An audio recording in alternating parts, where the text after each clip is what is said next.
Alright, welcome back to Chapter 1, Coordinates and Design lesson. Today's lesson is follow-up from yesterday's lesson, which is about transformation rotation part 2. So this is the point where we are not going to have a rotating point as origin. We did that before. Origin was 0, 0. Now this is the point where we're going to do some place other than the origin. However, materials are same, graphing paper and ruler, and at the same time, we're going to use some of those, how can I say, similar direction, clockwise or counterclockwise, or either 90 degree, 270 degree, or 180 degree. We're going to introduce 270 degree at one point. So, at this point, please pause this video. And then I want you to create a Cartesian plane, like what you're seeing over here, and then triangle A, B, and C. Know the fact that when it comes to rotation point, it is located on quadrant number 3, -1, and -2.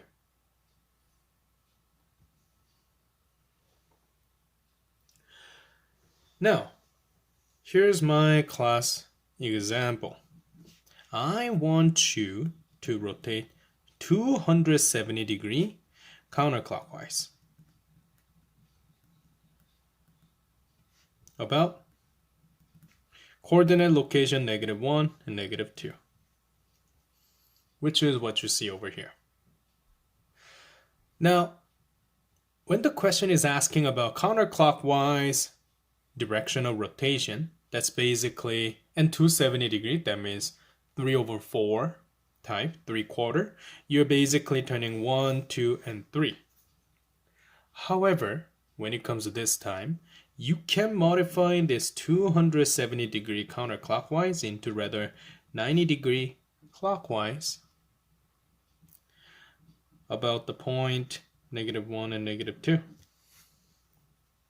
The way that you're dealing with this question is exactly identical.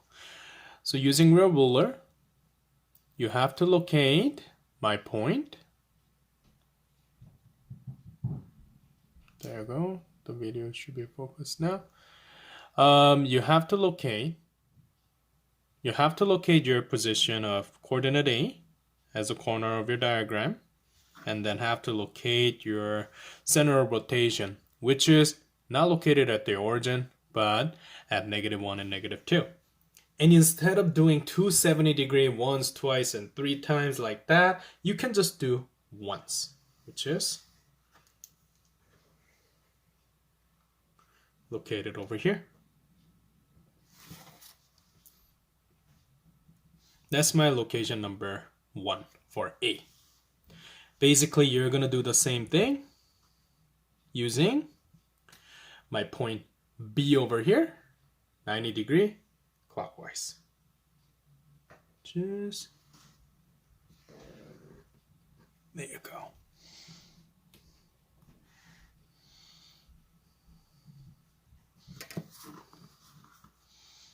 Let me just try one more time. I accidentally hit. Okay, there you go. It's in fact located over this area.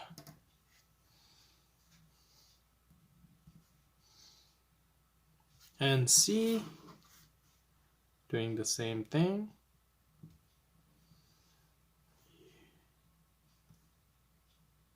Using that location over here.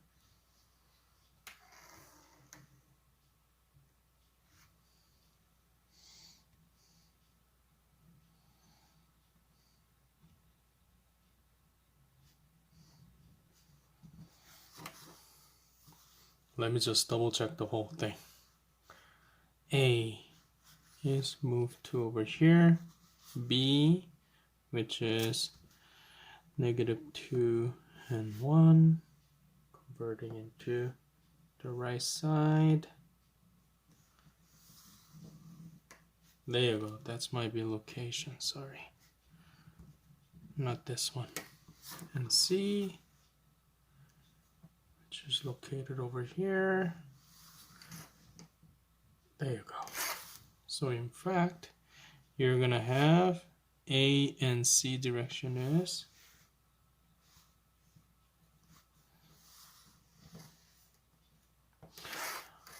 okay.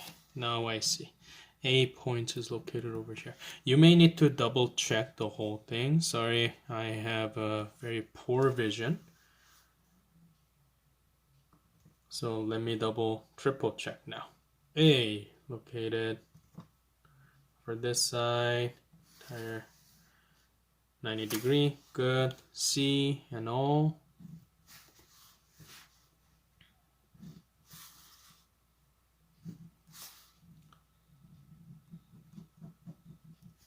There you go. Of course, as you may know, that my eyes are pretty bad, but once you rotate everything, you should have a location at 2 and 1, 2, 3, 4, negative 4. And when it comes to my C position after rotating, it's gonna locate it at 2 and 0. And when it comes to B, it's gonna rotate it at what is this page?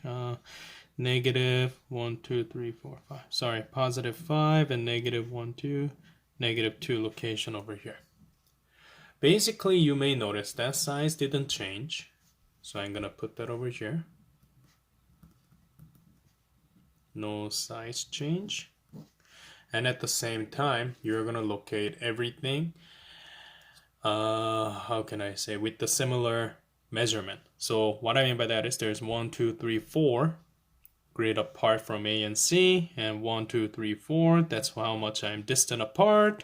And when it comes to B, so height of this triangle, there's 1, 2, 3, from here, 1, 2, 3. So you can create that A, B, and C. Like I mentioned, this does take quite a bit of an effort just because you need to perfectly locate the whole thing. It is a good idea to find out using how much units apart, like for example, 1, 2, 3, 4, 4 units apart, 4 units apart. And when it comes to B, that's 3 units apart, 3 units apart. It's a good idea to identify in this way. Let's do more example. All right, next example, we are basically using different type of triangle. If you like to draw this triangle, please pause this video and then draw the original triangle diagram. A is located at 0, 3, B is located at negative 4 and 5, C is located at negative 2 and 4, negative 2 and negative 4, sorry. And point of a rotation, let's make it at negative 1 and negative 1. Point of rotation. And this time, unlike the previous example, we're going to do 180 degree counterclockwise. To be fair, when it comes to 180 degree clockwise or counterclockwise, it really doesn't matter. Now let's draw a new coordinate for my A. Method is exactly same. Located at the corner of your ruler for A and put your index finger or thumb, doesn't really matter. You need to be careful of how you rotate the whole thing. And at the same time, 180 counterclockwise means we are moving once and twice. So I know it's counterclockwise, but it doesn't matter. I can go clockwise twice too. So let's give it a shot. So if I'm moving that once and twice, you may notice that it is located at 2 and negative 3. Let's quickly double check. Once. See? I am really bad at doing this. Let me just do that one more time. Just because my eyes are pretty bad too. Rotated once and twice. There you go. You're located at over here. throwing it up and left, throwing it down and right. So it's over here, A. So from what I pointed out, it's just one more unit down. And we are going to put that coordinate. A prime is located at 2 and negative 1, 2, 3, 4. Gonna do the similar thing for B. As you may notice, B take a little bit of a distance over here. Feel free to use a big ruler, small ruler, doesn't matter. I'm not gonna give you a question where it's gonna be like extreme far apart. So we're gonna rotate once and twice. Once and twice. As you may notice, I'm actually hitting one of my laptop over here, so I'm gonna redo the whole thing. Once and twice over here.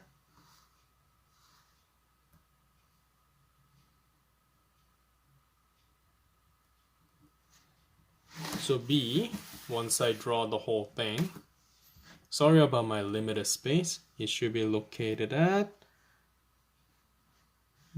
positive 1, 2, 3, 4, 5 and negative 1, 2, 3, 4, 5, 6, 7, like that.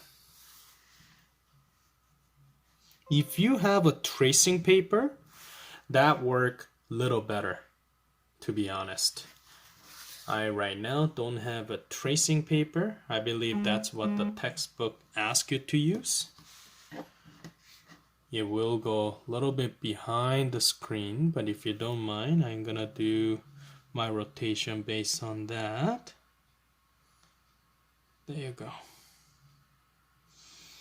So I'm gonna move it once and twice. Just locate it over here.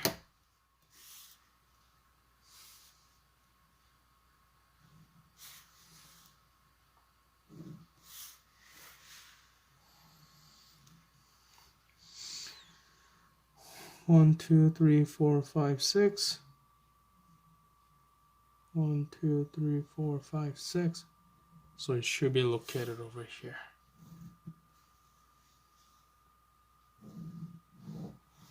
So what I did right now is a little bit of how can I say, double checking where the location is. Right now my first drawing was going like A and C's location difference. You may notice that I'm counting 1, 2, 3, 4, 5, 6 away, and I originally draw about 2 away from it, which is my fault over here. So I just extended 2 more. 1, 2, 3, 4, 5, 6. So C is located over this side, which is 3 and 2. And the way that you double check is I want you to count. When I say count, how much things are apart? Like B and A, I have 1, 2, 3, 4. And when it comes to B and A, I have 1, 2, 3, 4. So those 4 distance between A and B, that correlate because again, size doesn't change. Only thing that changed basically is where the location that is, and at the same time, the measurement between each other shouldn't change. And when it comes to location B and C differences, 1, 2, 3, 4, 5, 6, 7, 8, 9. 1, 2, 3, 4, 5, 6, 7, 8, 9. So now everything actually makes sense. As you may notice, rotation is one of the trickiest one. The way that you draw is using your material like ruler, or if you happen to have tracing paper, because it actually can see where you rotate everything. Or the ruler if you don't have any other material, as long as you count everything. And as you may notice, I rotate this image once and twice, so you have a good rotated diagram occur for your example. So method is basically same. Summary. Steps I will. Number 1, locate the quadrant and image coordinates. What I mean by that is, you know that most of my diagram is located at, in this example, located at quadrant number 2 and quadrant number 3. If you do 180 rotation, you should predict that some of the image will be on quadrant number 1 and quadrant number 4. So it's corresponding in this situation. If I transform this image 90 degree clockwise, then things are different. Because I move it once, then you need to understand that it will be located on quadrant 1 and 2. This part is a little bit of a prediction step. Second, you also need to redraw, and the way that you draw is use ruler or tracing paper. If you don't know what trace paper is, that's kind of like think about transparent type of a paper. I don't have a tracing paper, but if you, yeah, this is not transparent. Tracing paper lets you see through so that you can rotate that paper, like how we did using the ruler. That method is a little bit easier. Number 3, rewrite the coordinates.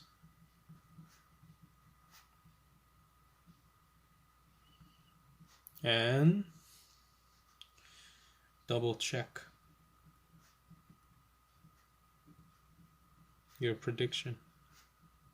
So what I mean by that is this, folks. I have everything located on quadrant 4 and 1, and that's what it should be. C is on quadrant 1, A is quadrant 4, B is quadrant 4. And our prediction was 2 and 3 rotated 180 degree should be completely opposite side, 1 and 4. And that's how you double check. Your homework is basically same as yesterday, but this time I can be a little different actually. In either case, I want you to do, if it's page 23, I want you to do a question that it says, show you know. If it's textbook, practice question, I want you to do page 27, number 13 and 15. When it comes to page 28, the original question, number 17 and 18.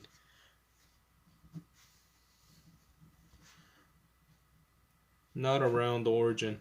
I know these two questions I ask you to do using the origin and rotation, but this time I want you to do an actual example. That's today's lesson.